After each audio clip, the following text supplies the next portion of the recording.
Hi friends, welcome to my channel Odia flavours by Madhu. आसतु आज बनैबा जगन्नाथ छपन भोगरू ये गोटे भोग जे घरे बनैबा। आसतु ये घरे भोग बनैबा पई फास्ट हम लेइचे कदली कदली गुजराती अटा नड़िया कोरा आउ गुड़ आधे पई लेइचे। एबे कोन करबा फास्ट हमें नड़िया कोरा दे दबा। गोटे फाड़ नड़िया कोरा हम दे दबा। ता पाखा पाखी हमें 100 ग्राम रो गुड़ दे दबा। गुड़ दे सारा पर एबे कौन करबा आधे हमें अटा दबा। एबे हमें 3टा कदली देछि। आको कौन करबा भलो भाबे सबु गुड़ कदली नड़िया को आगे चकटी दबा।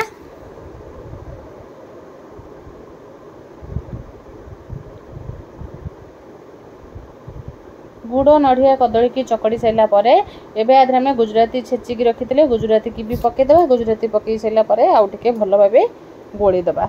एबे आधे में गोलमरीच गोटे स्पून पकेले गोलमरीच को चाहिए गोटा गोलमरीच को भी छेचिकी पकई परिबे नले ए भली भाबे गोलमरीच हम छेचिकी भी पकई परिबा।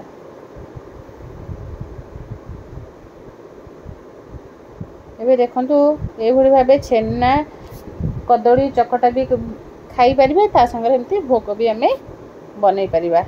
एबे कोन करबा सेही छेना कदली नड़िया सबुथिरे तादरे आम घी गोटे स्पून पकईकि एबे अटा आम नहीं पाखापाखि 200 ग्राम अटा। आपको कौन करबा देखिक ये भाव चकटी दबा। आधे टिके छेना भी पकई पारे। छेना मोर स्किप हो नले छेना भी आधे पकई पारे। ये भाव चकटिकी आम गोटे डो प्रस्तुत करदे। डो को आम कौन करबा एमती आम रखीदे 5 मिनिट या घोड़े रखीदे। एबे कौन करबा आम गोटे पैन को गैस पर बसेबा। एबे पैन बसई सारा पर पाखापाखि आउ 100 ग्राम रो गुड़ को आम पाग धरिबा। आधे अल्प टिके आम पानी देदेबा। पानी देकी आपको भल भाव पाग धरिदेबा।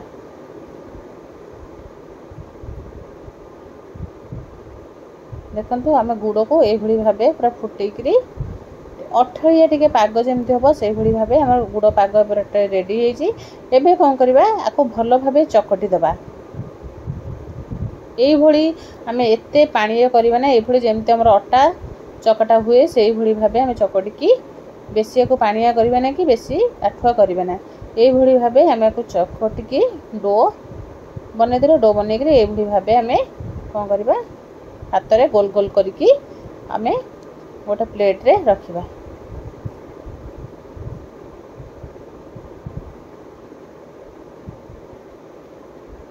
ये रखिबे। एबे हमर देखंतु पिठा सब प्रस्तुत हो जाइछि। एबे कोन करबा आमे गैस रे कढ़ई गोटे बसे की तेल को गरम होबा को छाड़ी दबा। तेल रे आको मु घियो रे बनैछि गुआ घियो। आको चाहिए आमे रिफाइन तेल रे भी बनै परिबा। काहेकि ना हमरे ठाकुरंग पई भोग बनौछे। आको आमे गुआ घियो रे ने देसी घियो रे बनैबा। एबे देखंतु हमर घियो बढ़िया से गरम हो गला परे आको कौन करबा आको टिके गोल्डन ब्राउन कलर हवा पर्यंत आमे पिठा को भल भाबे पिठा को छाणी दबा।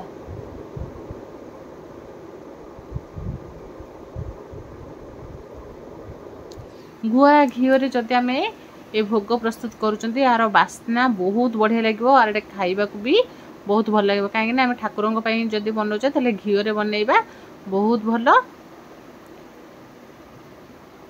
एबे देखंतु हमर पिठा पूरा रेडी होईछि। आको कौन करबा प्लेट को काढ़ी दबा। बेसी टाइम लागो ना बहुत कम टाइम रे हमर पिठा रेडी होइजबो।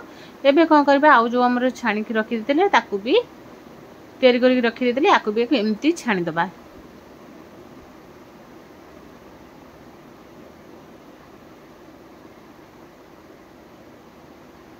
आपको देखंतु ए भली भाबे हम टिके गोल्डन ब्राउन कलर करके भाजीबा।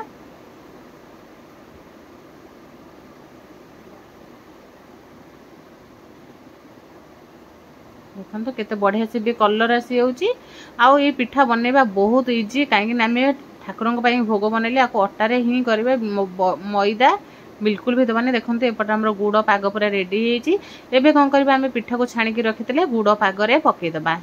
आको चीनी रे बिल्कुल करबे ना काहेकि ना हमर ए पिठा गुड़ रे ही हुए।